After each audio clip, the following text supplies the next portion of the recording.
Kako izgleda provođenje usmenog ispita na daljinu korištenjem aktivnosti Big Blue Button? Kao prvo morate tu aktivnost napraviti na vašem e-kolegiju. Potom, na dan i datum kada će se ispit provoditi, kliknete na tu aktivnost i klik na priključi se sesiji.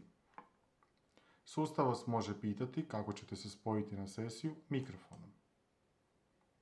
Potom slijedi eho test. Odgovorite se yes. You are currently the only person in this Ono conference. što je bitno, vama u ovom trenutku kada provodite usmeni ispit ne treba ovaj dio koji izgleda kao prezentacija, odnosno nećete ništa tako postavljati, te to možete smanjiti.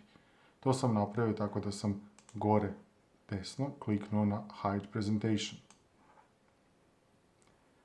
Vaši studenti će se spojiti minimalno dvoje njih, budući da je to određeno u pravilniku o studiranju Filozofskog fakulteta.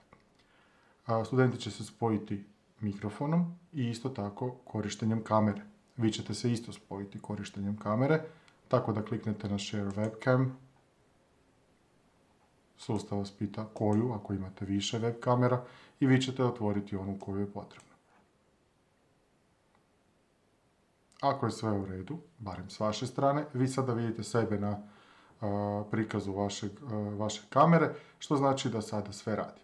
Ono što sigurno nećete raditi, nećete kliknuti na Start Recording, ono što inače radite kad radite predavanje korištenjem aktivnosti Big Blue Button, budući da se usmeni ispiti ne snimaju. Kako koji student pristupi usmenom ispitu, on ili ona će upaliti kameru i mikrofon. Ja ću danas imati 3 studentice. I isto tako one će odgovarati na nekakva pitanja koja su mi prethodno prodiskutirali.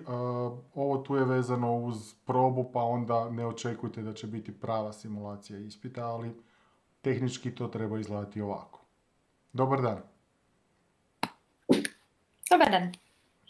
Čekamo još 2 kolegice i onda kad se one spoje, onda možemo krenuti. Ono što je jako bitno da studenti osiguraju tiho okruženje i da ako ikako moguće budu sami u sobi u kojoj odgovaraju.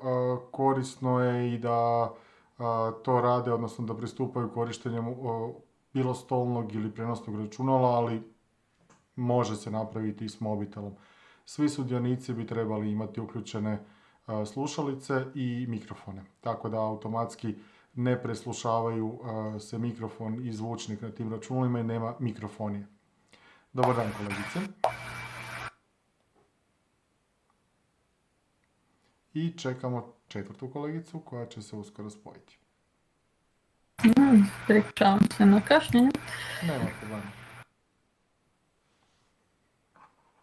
Evo, sad nas je 4. Na standardnom ispitu vi biste sada dali neke upute, rekli biste koliko će pitanja biti. Ono što vrijedi za svaki ovakav ispit na daljinu je da one osobe koje ne odgovaraju bi trebali isključiti svoj mikrofon u datom trenutku, pa kada vi prozovete nekoga tko će odgovarati, tada toj onda osobi ostaje uključen mikrofon, dok ostali bi trebali to isključiti. Pa možemo krenuti s pitanjima. Kolegice Perković, što su to sustavi učenja na daljinu? Sustavi učenja na daljinu su web aplikacije koje se izvršavaju na poslužitelju i kojima se može pristupiti putem bilo kojeg web preglednika. U redu, hvala. Kolegice Pavelić, što je to sustav Omega? Sustav Omega je službeni sustav učenja na daljinu Filozofskog fakulteta Sveučilišta u Zagrebu, koji je nastao u sklopu projekta OIZEO Ministarstva obrazovanja, znanosti i sporta i njime se koristi više od 10.000 korisnika. U redu, hvala. Kolegica Vrbanec, što je to Moodle? Moodle je softver koji pogoni sustave učenja na daljinu. Razvijen je 90. godina, otvorenog je koda i besplatan. I u Hrvatskoj su na njemu temeljeni veliki sustavi učenja na daljinu kao što su Merlin, Lumen i Omega. U redu, hvala. Da se ovdje radi o pravom usmenom, onda bi vjerojatno imali i drugo, treće, odnosno koliko god već je potrebno pitanja. Recimo da je sad ovaj usmeni gotov. Ideja je da, odnosno poželjno je da sada studentima ponudite odnosno date ocjenu i da je onda oni ili prihvate ili odbiju. Kako sam ja široke ruke, i kolegica Perković, i kolegica Pavelić, i kolegica Vrbanec su dobili izvrstan. Prihvaćate li tu ocjenu? Prihvaćamo. Trebamo usmenu potvrdu isto kolegice Pavelić. Prihvaćam. U redu. Hvala.